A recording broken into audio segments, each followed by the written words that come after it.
So child abuse అంటే యాక్చువల్గా ఏదైనా యాక్షన్ కానీ లేకపోతే ఇన్యాక్షన్ కానీ పిల్లలకి జరిగితే దాని వల్ల జరిగే హార్మ్ వచ్చేసి చైల్డ్ అబ్యూస్ అని పిలుస్తారు అనమాట. సో అది బట్టి ఫిజికల్ అబ్యూస్ కానీ లేకపోతే ఎమోషనల్ అబ్యూస్ కానీ లేకపోతే మెంటల్ అబ్యూస్ కానీ వీటన్నిటి వచ్చేసి అబ్యూస్ కింద కన్సిడర్ చేస్తాం. So types of child abuse. So child abuse వచ్చేసి మెయిన్గా వచ్చేసి 6 కేటగిరీస్ కింద డివైడ్ చేస్తాం. ఫిజికల్ అబ్యూస్ ఏంటంటే సో మామూలుగా ఫిజికల్గా మనం టచ్ చేసి పిల్లల్ని హార్మ్ చేసి దాన్ని వచ్చేసి ఫిజికల్ అబ్యూస్ అనమాట.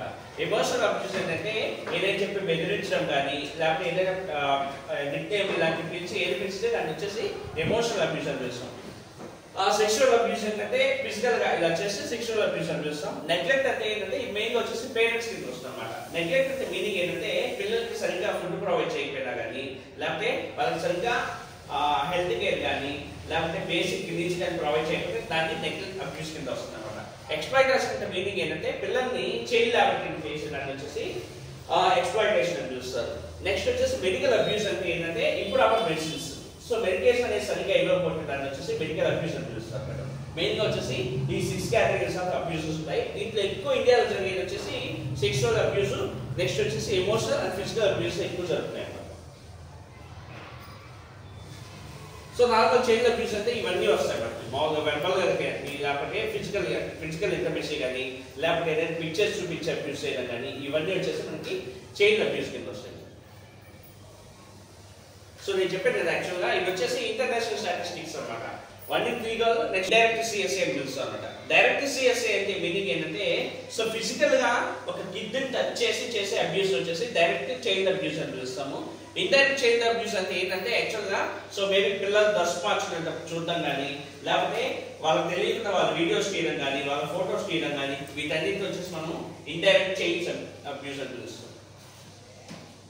సో కామన్ మైట్స్ అండ్ టబూస్ అంటే అసలు చైల్డ్ సెక్షువల్ అబ్యూస్ లో వచ్చేసి మామూలుగా మనకి అనుకునే మైట్స్ టబూస్ ఏంటంటే ఓన్లీ స్ట్రేంజర్స్ అబ్యూస్ చిల్డ్రన్ అని పిలుస్తాం అనమాట. కానీ యాక్చువల్గా ఏంటంటే స్ట్రేంజర్స్ మన చిల్డ్రన్ అప్రోచ్ చేయడానికి ఛాన్సెస్ చాలా తక్కువ ఉంటాయి. మాక్సిమం అబ్యూస్ చేసేది వచ్చేసి మన రిలేటివ్స్ లోనే ఉంటారు. మేబీ తాత కానీ బాబాయ్ కానీ మామయ్య కానీ లేకపోతే పిన్ని కానీ అత్తయ్య కానీ ఇలాంటి కేసెస్ లోనే అబ్యూస్ చేస్తారు. ఎందుకంటే వాళ్ళకి ఏంటంటే మనకి దగ్గరగా ఉంచుతాం కదా. సో ఏంటంటే ఆ ఫ్రీడమ్ ఉంటుంది వాళ్ళకి ఆ ఛాన్స్ ఉంటుంది. సో అందుకే ఎక్కువ చేసేది వచ్చేసి మన ఓన్ రిలేటివ్స్ చేస్తాం, స్ట్రేంజర్స్ అని ఎవరు చేయరు అనమాట. నెక్స్ట్ వచ్చేసి only men sexually abuse children అంటే ఓన్లీ మెన్ వచ్చేసి సెక్సువల్ గా చిల్డ్రన్ అబ్యూస్ చేస్తాం అని చెప్పి పిలుస్తారు. కానీ ఏంటంటే ఇక్కడ జెంట్స్ లేడీస్ ఇద్దరు వచ్చేసి అబ్యూస్ చేస్తారు అనమాట. నెక్స్ట్ వచ్చేసి happens only poor or problem families అని చెప్పేసి అంటారు. అంటే పూర్ గా ఉన్న ఫ్యామిలీస్ లో లేకపోతే ప్రాబ్లమాటిక్ ఫ్యామిలీస్ జరుగుతాయి అంటారు. కానీ ఏంటంటే ఈవెన్ రిచ్ ఫ్యామిలీస్ లో కూడా ఈ అబ్యూస్ అనేది జరుగుతుంది. నెక్స్ట్ వచ్చేసి only beautiful children are abused. ఇది యాక్చువల్ కంప్లీట్ గా రాంగ్ అనమాట. సో అంటే పిల్లలు ఎవరినైనా కానీ అబ్యూస్ చేసే ఛాన్సెస్ ఉంటాయి. కొంచెం ఇన్నోసెంట్ గా కనిపిస్తే వాళ్ళ మీద వచ్చేసి ఎక్కువ అబ్యూస్ అనేది చేయడానికి ఛాన్స్ ఉంటుంది. నెక్స్ట్ వచ్చేసి only girls are abuse sexually. So girls అనేవి అబ్యూస్ అవుతారని చెప్తారు. కానీ యాక్చువల్గా బాయ్స్ గర్ల్స్ ఇద్దరు వచ్చేసి అబ్యూస్ అవుతారు. My kids know they are suppose to tell అని చెప్పేసి మనం అనుకుంటాం అనమాట. యాక్చువల్ పేరెంట్స్ అంటే మా పిల్లలు ఏమైనా జరిగితే చెప్పేస్తూ ఉంటారు. బట్ మోస్ట్లీ పిల్లలు వచ్చేసి వాళ్ళకి అబ్యూస్ చేస్తారనే తెలియదు. ఎందుకంటే ఆ ఏజ్ తెలియదు కాబట్టి సో అబ్యూస్ అనేది ఎక్కువ జరుగుతుంది. ఇవన్నీ వచ్చేసి కామన్ గా ఉంటుంది mix. So who do this? ఎక్కువ ఈ అబ్యూస్ అనేది ఎవరు చేస్తారంటే యాక్చువల్గా సో ఆల్కహాలిక్ పీపుల్. ఎవరైతే ఓవర్ కన్జంప్షన్ ఆఫ్ ఆల్కహాల్ చేస్తారో వాళ్ళు అబ్యూస్ చేస్తారు. ఎందుకంటే వాళ్ళకి ఆ టైంకి ఆలోచించే కెపాసిటీ తెలియదు కాబట్టి సో వాళ్ళు అబ్యూస్ చేస్తారు. నెక్స్ట్ వచ్చేసి డ్రగ్ అడిక్ట్స్. ఎవరికైతే డ్రగ్స్ ఇవన్నీ అలవాట్లు ఉంటాయో వాళ్ళు చేస్తారు మేడం. నెక్స్ట్ వచ్చేసి పాస్ట్ లో వాళ్ళని కానీ అబ్యూస్ చేస్తుంటే అలాంటి వాళ్ళు వచ్చేసి నన్ను చేశారు నేను ఎందుకు చేయకూడదు అని చెప్పేసి ఇలా అబ్యూస్కి వస్తారు అనమాట. సో ఈవెన్ ఇలా చిన్న చాలా చూస్తున్నాం మేము కూడా స్కూల్స్కి వెళ్ళినప్పుడు. సో వాళ్ళ పేరెంట్స్ అబ్యూస్ చేసిన వాళ్ళు చూసాము, లేకపోతే వాళ్ళ రిలేటివ్స్ అబ్యూస్ చేసిన వాళ్ళు చూస్తున్నాం అనమాట యాక్చువల్గా. సో మెయిన్గా వచ్చేసి ఇంకోటి వచ్చేసి ఎవరైతే కొంచెం మెంటల్లీ రిటార్డ్ అవుతుంటారు కదా సో అంటే అలాంటి వాళ్ళు కూడా అబ్యూస్ చేసే ఛాన్సెస్ ఉంటాయి. పీడోఫైల్స్ అంటే ఎవరు మేడం మామూలుగా? ఓకే, మామూలుగా మనకి స్కూల్ డేస్ లో కాలేజెస్ హైడ్రోఫిలిక్ అని చెప్పి చదువుతాం కదా. ఫిల్ అంటే లవ్ అనమాట. పీడోఫైల్ అంటే మీనింగ్ ఏంటంటే ఎవరైతే పిల్లల్ని ఇష్టపడతారో వాళ్ళు పీడోఫైల్స్ అని పిలుస్తాం. మామూలుగా ఏంటంటే మనకి సో చాలా రకాల కమ్యూనిటీస్ వచ్చినాయి ఇప్పుడు ఎల్జీబీటీ అని చెప్పేసి లెస్బియన్స్ గే బైసెక్షువల్ అని చెప్పేసి దాంట్లో వచ్చినాయి ట్రాన్స్జెండర్స్ అని వచ్చినాయి కదా సో అదేవిధంగా మామూలుగా ఏంటంటే మనకి ఒక ఏజ్ వచ్చిన తర్వాత 18 years తర్వాత కానీ లేకపోతే టీనేజ్ వచ్చిన తర్వాత ఏంటంటే అట్రాక్షన్ అనేది ఉంటుంది అది కూడా ఆపోజిట్ జనరల్స్ ఇలా ఉంటుంది అనమాట వీళ్ళకి ఏంటంటే యాక్చువల్గా పిల్లల్ని చూస్తే మాత్రమే అట్రాక్షన్ ఉంటుంది అలాంటి వాళ్ళు వచ్చేసి పీడోఫైల్స్ అని తెలుస్తారు ఆల్మోస్ట్ 80% వచ్చేసి నాన్ పీడోఫైల్స్ మనం మామూలుగా మనం చుట్టుపక్కల ఉండే వాళ్ళు 80% వచ్చేసి నాన్ పీడోఫైల్స్ 20% మాత్రం పీడోఫైల్స్ ఈ పీడోఫైల్స్ అనేది ఒక మానసిక డిజార్డర్ అనమాట యాక్చువల్గా మెంటల్ డిజార్డర్ సో యాక్చువల్గా అది వాళ్ళు వాంటెడ్గా చేయరు బట్ ఏంటంటే వాళ్ళు ఇబ్బంది పడతారు అనమాట ఆ 20% లో ఏంటంటే ఆల్మోస్ట్ 10% వచ్చేసి వాళ్ళు అర్థం చేసుకుంటారు నా వల్ల ఈ పిల్లలు ఇబ్బంది పడతారని చెప్పేసి వాళ్ళే ముందుగా చెప్పడము లేకపోతే దూరంగా హాస్పిటల్కి వెళ్ళి చెక్ చేయించడం చేస్తారు రిమైన్ 10% చాలా డేంజరస్ ఆ పీడోఫైల్స్ అనే వాళ్ళు మెయిన్గా వచ్చేసి మన ఫ్యామిలీస్ మన చుట్టుపక్కలే ఉంటారు వాళ్ళని ఐడెంటిఫై చేయడమే మన రెస్పాన్సిబిలిటీ సో నార్మల్ ఈ పీడోఫైల్స్ అనే వాళ్ళు ఇద్దరు అనమాట ఫిజికల్ పీడోఫైల్స్ నెక్స్ట్ వచ్చేసి వర్చువల్ పీడోఫైల్స్ అని చెప్పేసి ఈ వర్చువల్ పీడోఫైల్స్ తో మనకి అసలు ఇబ్బంది ఉండదు ఎందుకంటే వాళ్ళ పిల్లలు అసలు టచ్ చేయరు సో వాళ్ళు ఏం చేస్తారంటే ఈ ఫోటోగ్రఫీ అంటారు కదా ఇలా మూవీస్ చూడడం వీడియోస్ చూడడం లేకపోతే ఇమేజెస్ చూడడం చేస్తారు యాక్చువల్ దాని నుంచి వీళ్ళ నుంచి అయితే ఎఫెక్ట్ ఉండదు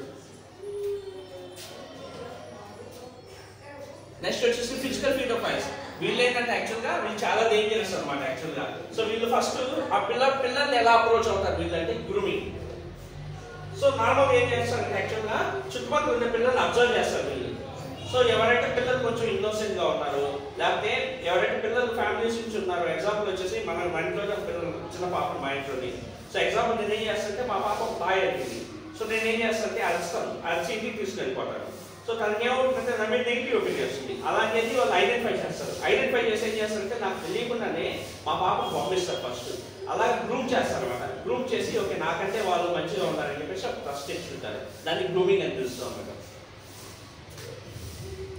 సో పర్పస్ ఆఫ్ గ్రూమింగ్ ఎందుకు చేస్తారంటే యాక్చువల్గా సో మామూలుగా పిల్లల్ని ఎలా అప్రోచ్ అవుతారంటే ఫస్ట్ ఐడెంటిఫై ద విక్టిమ్ వాళ్ళు విక్టిమ్ని ఐడెంటిఫై చేసుకుంటారు ఎవరైతే ఇన్నోసెంట్ గా ఉన్నారు ఎవరైతే నీట్ గా ఉన్నారో వాళ్ళని ఐడెంటిఫై చేసుకుంటారు నెక్స్ట్ వచ్చేసి వాళ్ళు విక్టిమ్ కి యాక్సెస్ తెచ్చుకుంటారు అనమాట ఫస్ట్ ఏం చేస్తారంటే యాక్చువల్ చిన్న తాయి ఇస్తారు తాయి ఇచ్చి నువ్వు ఇంట్లో చెప్పాక అని చెప్తారు అనమాట సో ఎగ్జాంపుల్ వచ్చేసి ఇంట్లో చెప్పేశారు అనుకోండి వాళ్ళు చూడండి పోరు ఓకే ఏమి జరిగినా చెప్తారని చెప్పేసి చెప్తారనమాట ఓకే ఇంట్లో చెప్పకపోతే ఓకే వీళ్ళని మనం ట్రస్ట్ చేయొచ్చు అని చెప్పేసి ఏం చేస్తారంటే ట్రస్ట్ అనేది గెయిన్ చేసుకుంటారు తర్వాత ఏం చేస్తారంటే సీక్రెసీ మెయింటైన్ చేస్తారు అంటే ఎగ్జాంపుల్ వచ్చేసి జస్ట్ ఎక్కడైతే టచ్ చేయడం సో నేను ఇలా టచ్ చేస్తాను ఇంట్లో చెప్పొద్దు అని చెప్పేసి ఇలా చెప్తారు చేస్తారు అనమాట సో చేసిన తర్వాత ఏం చేస్తారంటే యాక్చువల్గా బౌండరీస్ని బ్రేక్ చేస్తారు అనమాట సో బ్రేక్ చేసి ఏం చేస్తారంటే వాళ్ళ చుట్టూ కంట్రోల్ తెచ్చుకుంటారు ఆ కంట్రోల్ తెచ్చినప్పుడు ఏంటంటే ఆ పిల్లలు మనం అసలు కంట్రోల్ చేయాలన్నమాట సో మెయిన్ ఏంటంటే ఇలాగే పీడోఫైల్స్ అనే వాళ్ళు కానీ లేకపోతే చైల్డ్ అబ్యూస్ చేసే వచ్చేసి ఇలాగే అప్రోచ్ అవుతారు సో మన పిల్లల్ని మనం ఎలా ప్రొటెక్ట్ చేయొచ్చు అంటే ప్యాంట్ రూల్ అనేది మనం ఫాలో అవ్వాలి ప్యాంట్ అనే మీనింగ్ ఏంటంటే ఫస్ట్ పి అంటే ప్రైవేట్ పార్ట్స్ పిల్లలకి క్లియర్ గా చెప్పాలన్నమాట వాళ్ళ బాడీలో ప్రైవేట్ పార్ట్స్ ఏంటి జస్ట్ నార్మల్ పార్ట్స్ ఏంటి అని చెప్పేసి నెక్స్ట్ వచ్చేసి అవాయిడ్ డార్క్నెస్ క్లియర్ గా చెప్పాలి ఎప్పుడైనా ఎక్కడైనా చీకటి ప్రదేశాలు ఉన్నా లేకపోతే వంట ప్రదేశాల్లో ఉన్నా కానీ పక్కకి వెళ్ళకూడదు ఎప్పుడు వచ్చేసి పిల్లలతోనే ఉండాలని చెప్పేసి క్లియర్ గా మనం ఇంటిమేట్ చేయాలి even if someone is going to take them away అంటే ఎవరైనా పర్సనల్ గా పిలిచినా కానీ పోవద్దు అని చెప్పేసి చెప్పాలి ఒకవేళ పోవాలన్నా కానీ అమ్మకి నాన్నకి చెప్పేసి వెళ్ళాలని చెప్పేసి క్లియర్ గా చెప్పాలన్నమాట next accept no gifts except మన పేరెంట్స్ తప్ప అమ్మ నాన్న తప్ప మిగిలిన వాళ్ళు ఎవరు ఇచ్చినా కానీ ఈవెన్ అది మామయ్య కానీ తాతయ్య కానీ యాక్చువల్గా మేబీ ఇంతకుముందు జనరేషన్ వేరుగా ఉండేది యాక్చువల్గా సో వాళ్ళు జనరల్గా షాప్ తీసుకుపోయి చాక్లెట్స్ ఇలా కొని జరిగేది కానీ ఇప్పుడు ఏమవుతుందంటే యాక్చువల్గా ఇది ఒక అడ్వాంటేజ్ అయిపోతుంది సో ఏంటంటే ఎవరైనా ఏదైనా ఇస్తే ఫస్ట్ వచ్చేసి అమ్మకి నాన్నకి చెప్పాలి చెప్పి వాళ్ళు ఓకే అనేది తీసుకోవాలన్నమాట యాక్చువల్గా అది మనం క్లియర్గా చెప్పాలి నెక్స్ట్ వచ్చేసి నో సీక్రెట్స్ ఇన్ కేస్ పక్కన వాళ్ళు ఏదైనా చెప్తే ఇమీడియట్గా వచ్చేసి మనం చెప్పే ఫ్రీడమ్ మనకి ఇవ్వాలన్నమాట ఇప్పుడు ఏమవుతుంది యాక్చువల్గా పిల్లల్ని మేబీ ఒక మూడు ఏదైనా మిస్యూజ్ ఏదైనా అన్నారనుకోండి యాక్చువల్గా మన దగ్గర చెప్తే ఏం చేస్తాం మనం కొట్టేస్తాం సో కొట్టినప్పుడు ఏం చేస్తాం నెక్స్ట్ మనం చెప్పాలన్నమాట సో అందుకని ఏం చేస్తాం నెక్స్ట్ వాళ్ళు క్లియర్గా చెప్పాలి మమ్మల్ని నమ్ము సో ఏదంటే నాకు డైరెక్ట్గా చెప్పని చెప్పాలన్నమాట ఒకవేళ వాళ్ళు చెప్తే దాన్ని ఇంకొక వేలో ట్యాకిల్ చేసుకోవాలి సో నో సీక్రెట్స్ నెక్స్ట్ వచ్చేసి ట్రస్టర్స్ సో ఫస్ట్ వచ్చేసి మనం నమ్మేలా చేసుకోవాలన్నమాట ఎప్పుడైతే మన మీద నమ్మకం ఉండదో ఖచ్చితంగా ఏంటంటే వాళ్ళు అబ్యూస్ చేయడానికి ఛాన్స్ ఉంది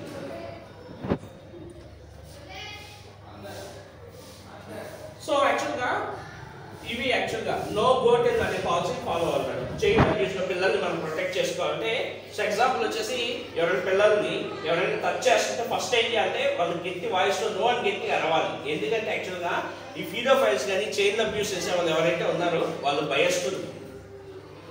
అంటే మామూలు ఏంటంటే మీకు అందరూ తెలుస్తుంది యాక్చువల్గా ఒకసారి ఏజ్ వచ్చే లోపల ఏంటంటే మనకి బాడీలో వచ్చేసి ఎమోషన్స్ అన్నీ వస్తాయి యాక్చువల్గా. సో ఎవరైతే ధైర్యం ఉంటారో వాళ్ళు వచ్చేసి సో సేమ్ ఏజ్లో కానీ అలా రిలేషన్షిప్ మెయింటైన్ చేసుకోవడం కానీ ఇలా చేస్తారనమాట. ఎవరైతే భయం ఉంటుందో అలాంటి వాళ్ళు ఏం చేస్తారంటే యాక్చువల్గా ఇన్నోసెంట్ పిల్లల్ని ఎవరైతే వాళ్ళ మీద అబ్యూస్ చేస్తారు. అందుకని ఏంటంటే సో పిల్లలు వాళ్ళు అబ్యూస్ చేయడానికి ట్రై చేసినప్పుడు ఏంటి అంటే యాక్చువల్గా గట్టిగా అరవాలి. ఎప్పుడైతే పిల్లలు అరిచారో ఇమీడియట్గా వచ్చేసి వాళ్ళు వెనక్కి వెళ్ళిపోతారు. అమ్మో ఇది బయట చెప్తారు ఇలాంటి ఇష్యూస్ అవుతాయని చెప్పేసి. So no. సో నెక్స్ట్ వచ్చేసి ఇమీడియట్గా సేఫ్ ప్లేస్ వచ్చేసి వెళ్ళిపోవాలి. గో అది ఇమీడియట్లీ అది వచ్చేసి ఎవరైనా పెద్దవాళ్ళకి చెప్పాలన్నమాట. ఎవరికి చెప్పాలి అంటే మనం మామూలుగా ఈ చైల్డ్ లైన్ వచ్చేసి గైడ్ లైన్స్ ప్రకారం 5 మందికి చెప్పొచ్చు మేడం. ఫస్ట్ వచ్చేసి ద స్ట్రాంగెస్ట్ వన్ మదర్ అమ్మ, తర్వాత వచ్చేసి ఫాదర్, తర్వాత వచ్చేసి ట్రస్ట్ చేయాల్సిన టీచర్స్ మనకి చెప్పాలి. నెక్స్ట్ వచ్చేసి నైబర్స్ ఎవరైనా దగ్గరగా ఉంటే వాళ్ళకి, లేకపోతే వాచ్మెన్, లేకపోతే పోలీస్ అఫీషియల్స్ ఎవరైనా దగ్గర ఉంటే వాళ్ళకి చెప్పాలి మేడం. యాక్చువల్గా how can we identify our children are being affected? So మన పిల్లల్ని ఎలా అబ్యూస్ అయ్యారని చెప్పేసి ఎలా ఐడెంటిఫై చేయొచ్చు? సో ఎందుకంటే మనకు తెలియక సో మన చుట్టుపక్కలే ఉంటారు కాబట్టి యాక్చువల్గా సో కొన్నిసార్లు మనకి అబ్యూస్ అయినప్పుడు తెలియకపోవచ్చు. బట్ ఏంటంటే ఆ సిమ్టమ్స్ మనం ఐడెంటిఫై చేయొచ్చు. ఫస్ట్ వచ్చేసి yeast infection madam. So private పార్ట్స్లో పిల్లలకి ఎట్టి పరిస్థితుల్లో ఈస్ట్ ఇన్ఫెక్షన్ రాదు. ఇన్ఫెక్షన్స్ ప్రైవేట్ పార్ట్లో వచ్చింది అంటే మీనింగ్ ఏంటంటే పిల్లలు అబ్యూస్ అయినట్టు. ఒకవేళ మీరు ఎక్కడ ఏదైనా అలా ఐడెంటిఫై చేస్తే చెప్పచ్చు అనమాట. నెక్స్ట్ వచ్చేసి సెక్సువల్ ట్రాన్స్మిటెడ్ డిసీజెస్, నెక్స్ట్ వచ్చి ప్రెగ్నెన్సీ, ఇది వచ్చేసి మోస్ట్లీ 12 years ఆ పిల్లల నుంచి ఈ ఐడెంటిఫై చేయొచ్చు. నెక్స్ట్ వచ్చేసి difficulty in walking are sitting. ఒకవేళ అబ్యూజ్ అయిన పిల్లలు ఏంటంటే సరిగ్గా కూర్చోలేదు, సరిగ్గా నిల్చుకోలేదు, సరిగ్గా కూర్చోలేదు, లేకపోతే వాళ్ళు ఏం చేస్తారంటే అయ్యో నేను తప్పు చేశారని చెప్పేసి వాళ్ళే సెల్ఫీ డిలీట్ చేసుకుంటారు అనమాట. ఏదైనా పెన్ తీసుకొని పుచ్చుకోవడం కానీ, బ్లేడ్ తీసుకోవడం కోసుకోవడం కదా ఇలాంటివి చేస్తారు. ఇలాంటి ఏదైనా ఉన్నా కానీ యాక్చువల్గా మనకి ఇట్స్ అబ్యూజ్ అయ్యారని చెప్పేసి మనం చెప్పచ్చు. ఇవి వచ్చేసి ఫిజికల్ డ్యామేజెస్. నెక్స్ట్ వచ్చేసి బిహేవియర్ చేంజెస్ వచ్చేస్తాయి పిల్లల్లో. నార్మల్గా ఏం చేస్తారంటే యాక్చువల్గా అబ్రప్ట్ చేంజ్ ఇన్ బిహేవియర్ అంటే మామూలుగా కూల్గా ఉండే పిల్లలు వచ్చేసి సడన్గా టెన్షన్ కావడము, కంగారు కావడము, లేకపోతే నిద్రలో సరిగ్గా లేయడము, ఇలాంటి చేంజెస్ అనేవి వస్తాయి. నెక్స్ట్ వచ్చేసి చెప్పండి యాక్చువల్గా టెండెన్సీ టు సెల్ఫ్ హార్మ్, వాళ్ళే హార్మ్ చేసుకోవడానికి చూస్తారు. నెక్స్ట్ వచ్చేసి ఇంప్రాపర్ స్లీప్, అలాంటి వాళ్ళు సరిగ్గా నిద్రపోలేదు. నెక్స్ట్ వచ్చేసి మామూలుగా పిల్లలకి వచ్చేసి ఒక సర్టెన్ స్టేజ్ వరకు బెడ్ వెయిటింగ్, నైట్ వెయిటింగ్ ఉంటుంది అనమాట. కానీ అవి మానేస్తారు మ్యాక్సిమం. మళ్ళీ ఎవరైనా పిల్లలు ఒకవేళ సో మళ్ళీ బెడ్ వెయిటింగ్ స్టార్ట్ చేసినా కానీ, లేకపోతే గోల్డ్ కొనుక్కున్నా కానీ యాక్చువల్గా అబ్యూస్ అయ్యారని చెప్పేసి ఒక ఛాన్స్ ఉంటుంది అనమాట, ఒక సిమ్టమ్ ఉంటుంది. నెక్స్ట్ వచ్చేసి refusal to unrest for physical examination. ఎవరైనా వచ్చేసి అంటే మనం తెలిసిన మామూలు మన పిల్లలకి ఏం చేస్తామంటే మనం స్నానం చేసేటప్పుడు మనమే డ్రెస్ స్నానం చేపిస్తాం కదా. సో ఒకవేళ ఎవరైనా అబ్యూస్ అయితే వాళ్ళు యాక్సెప్ట్ చేయరు. మనం డ్రెస్ ఇద్దామన్నా లేదు నేను పక్కకి తీస్తాను, నేను పక్కన మార్చుకుంటా అని చెప్పి చెప్తారు. నెక్స్ట్ వచ్చేసి fear of specific places men or women. So కొన్ని ఏరియాస్ చూసి వాళ్ళు వణికిపోతారు, లేకపోతే కొంతమందిని చూసినా కానీ వాళ్ళు ఏడవడం కానీ యాక్చువల్గా ఇలాగా ఫియర్ వచ్చేస్తారు అనమాట. నెక్స్ట్ వచ్చేసి wearing many layers of clothing. So మామూలుగా ఏం చేస్తారంటే ఒక పేరు వేసుకుంటారు కదా, అలాంటి వాళ్ళు ఏం చేస్తారంటే ఒక 2-3 pairs ఆఫ్ డ్రెస్సెస్ వేసుకోవడానికి ట్రై చేస్తారు. ఎందుకంటే ఒకవేళ అబ్యూస్ చేసినా కానీ టైం పడుతుంది, ఆ టైంలో ఎవరైనా వచ్చి నన్ను ప్రొటెక్ట్ చేస్తారని చెప్పేసి ఇలాగా మల్టిపుల్ క్లాతింగ్స్ అనేవి వేసుకుంటారు అనమాట. ఒకవేళ ఇలాంటి సినారియోస్లో మీరు ఎవరైనా ఐడెంటిఫై చేస్తే వాళ్ళు ఖచ్చితంగా వచ్చేసి అబ్యూస్ అయ్యారని చెప్పేసి సో మనం డిసైడ్ అవ్వచ్చు. ఇంకోటి వచ్చేసి యాక్చువల్ ఏంటంటే సో నార్మల్గా వచ్చేసి పిల్లలు బాగా రాస్తుంటారు, సడన్గా వచ్చేసి వాళ్ళ హ్యాండ్ రైటింగ్ చేంజ్ అయిపోతుంది అనమాట. లేదు ఏం చేస్తారంటే యాక్చువల్గా సెంటెన్స్ రాసేటప్పుడు వచ్చేసి లాస్ట్ వర్డ్ వచ్చేసి మర్చిపోతారు. ఎగ్జాంపుల్ వచ్చేసి నా పేరు మై నేమ్ ఇస్ రమేష్ అని అనుకోండి, RAMESH కదా, RAME అని పెట్టేసి SH అనేది మర్చిపోతారు అనమాట. యాక్చువల్గా వదిలేస్తారు యాక్చువల్గా. సో అలాగా హ్యాండ్ రైటింగ్ లో డిఫరెన్స్ కానీ, లేకపోతే వాళ్ళు రాసే సెంటెన్స్ ఫ్రేజెస్ లో డిఫరెన్స్ ఏమైనా ఉంటే వాళ్ళు అబ్యూజ్ అయ్యారని చెప్పేసి మనం ఐడెంటిఫై చేయొచ్చు. What should we do? మనం ఎక్స్చేంజ్ చేయొచ్చు. ఒక పిల్లలు మనం అబ్యూజ్ అయ్యారని చెప్పేసి ఐడెంటిఫై చేసుకుంటే ఏం చేయొచ్చు? సో మనం ఏం చేయాలి యాక్చువల్గా సో వాళ్ళు ఎంత చేయకుండా వాళ్ళని జస్ట్ బేసిక్గా పక్కన తీసుకుపోవాలి, మన సేఫ్ ప్లేస్కి కూల్గా ఇంట్లో నుంచి బయటకి తీసుకుపోయి పీస్ఫుల్ ప్లేస్ పార్క్ కానీ ఇలాంటి దగ్గరికి తీసుకుపోయి కూర్చోబెట్టి యాక్చువల్గా కొన్ని బేసిక్ క్వశ్చన్స్ అడగాలి. అసలు ఏమైంది, సో ఎప్పుడు జరిగింది, సో ఎలా జరిగింది, ఎవరు చేశారు అని చెప్పేసి కొన్ని క్వశ్చన్స్ అడగాలన్నమాట. సో దీన్ని ఏం చేస్తాం, దీన్ని ఏమని పిలుస్తాం, మనం డిస్క్లోజర్ అని పిలుస్తాం. ఇలాగా మేబీ ఫస్ట్ టైం అడిగినప్పుడు ఖచ్చితంగా చెప్పరు, మేబీ భయం వల్ల కానీ ఇంకో రీజన్స్ వల్ల. బట్ ఏంటంటే వాళ్ళకి ఫస్ట్ మనం కలిగించి సో చేత మనం నిజం చెప్పించవచ్చు అనమాట. సో యాక్చువల్గా ఫస్ట్ వచ్చేసి ఏం చేయాలంటే ఇలాగా ఒక ఏదైనా సినారియోస్ మనం ఫేస్ చేస్తుంటే స్కూల్లో కానీ ఇలాంటి ఫస్ట్ మనం ఏం చేయాలంటే యాక్చువల్గా వాళ్ళు చెప్పేది మనం వినాలి యాక్చువల్గా. నెక్స్ట్ వచ్చేసి మన పిల్లలకి రీఅష్యూరెన్స్ ఇవ్వాలి, నేను విన్నాను మీకు భయం ఏం లేదు ఇంకొకసారి రానివ్వరు అని చెప్పేసి చెప్పాలన్నమాట. నెక్స్ట్ వచ్చేసి వాళ్ళు చెప్పేది వినాలి, మనం ఊహించుకుంటే. నెక్స్ట్ వచ్చేసి ప్రామిసెస్ ఏం చేయకూడదు, లేదు నేను ఎవరికి చెప్పను నీకు ప్రామిస్ అని చెప్పేసి చెప్పకూడదు అనమాట. ఎందుకంటే ఎగ్జాంపుల్ వచ్చేసి ఆ కిడ్ వచ్చేసి మనకి ఏదైనా ఇన్ఫర్మేషన్ చెప్పాను అనుకోండి, సో మనం ఏం చెప్తామంటే ఎవరికి చెప్పమని చెప్తాం. బట్ అది ఎవరికైనా ఇన్ఫార్మ్ చేస్తే ఎవరికి ఏంటంటే ట్రస్ట్ పోతుంది, నెక్స్ట్ టైం వచ్చేసి ఇంకెవరికి చెప్పరా విషయాలు. అందుకని ఏంటంటే we should not do any promises. Next వచ్చేసి వాళ్ళు చెప్పిన ఇన్ఫర్మేషన్ వచ్చేసి క్లియర్గా మనం డాక్యుమెంట్ చేసుకోవాలి, మేబీ రికార్డింగ్ చేసుకోవడం కానీ లేకపోతే పేపర్ మీద రాసుకోవడం కానీ చేసుకోవాలి, ఎందుకంటే ఇట్స్ ఎప్రూవ్. సో ఇవి యాక్చువల్గా మేము కండక్ట్ చేసిన డిస్క్లోజర్ డయాగ్రామ్స్ లో మాకు ఐడెంటిఫై అయిన అబ్యూసెస్ అనమాట. సో ఇది చూస్తే మీకు ఏం అర్థం అవుతుంది?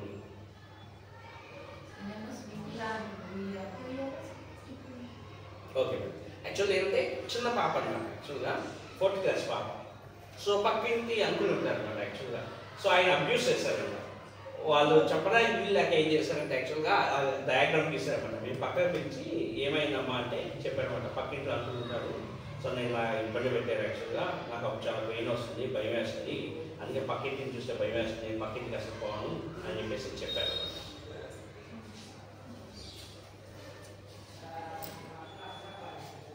ఇది madam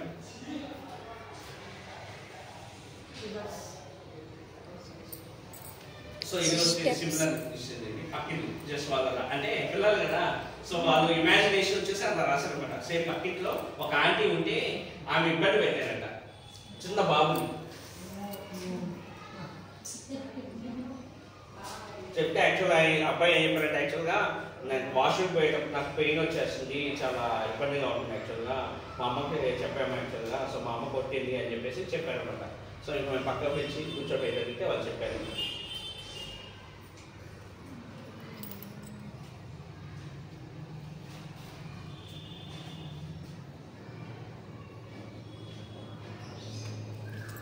maybe uncle or abuse.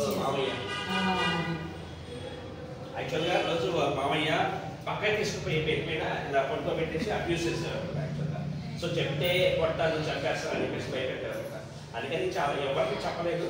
So మేము పక్క పిలిచి ఇంకొక మాటలు చెప్పి అవి చెప్తే మనం డిస్కస్ చేస్తాం.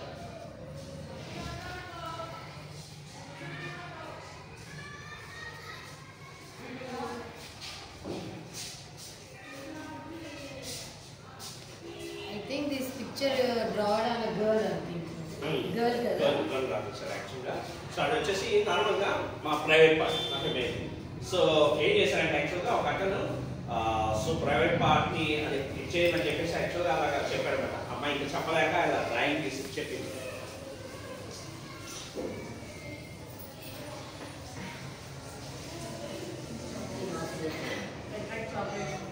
చాక్లెట్స్ ఐస్ క్రీమ్ యాక్చువల్గా అందరికి వచ్చేసి ఐస్ క్రీమ్ అంట. ఇలా డిస్క్లోజర్ లో మనకి ఏదైనా ఇష్యూస్ ఐడెంటిఫై చేస్తే మనం చేయాల్సి ఉంటాయి మేడం యాక్చువల్గా.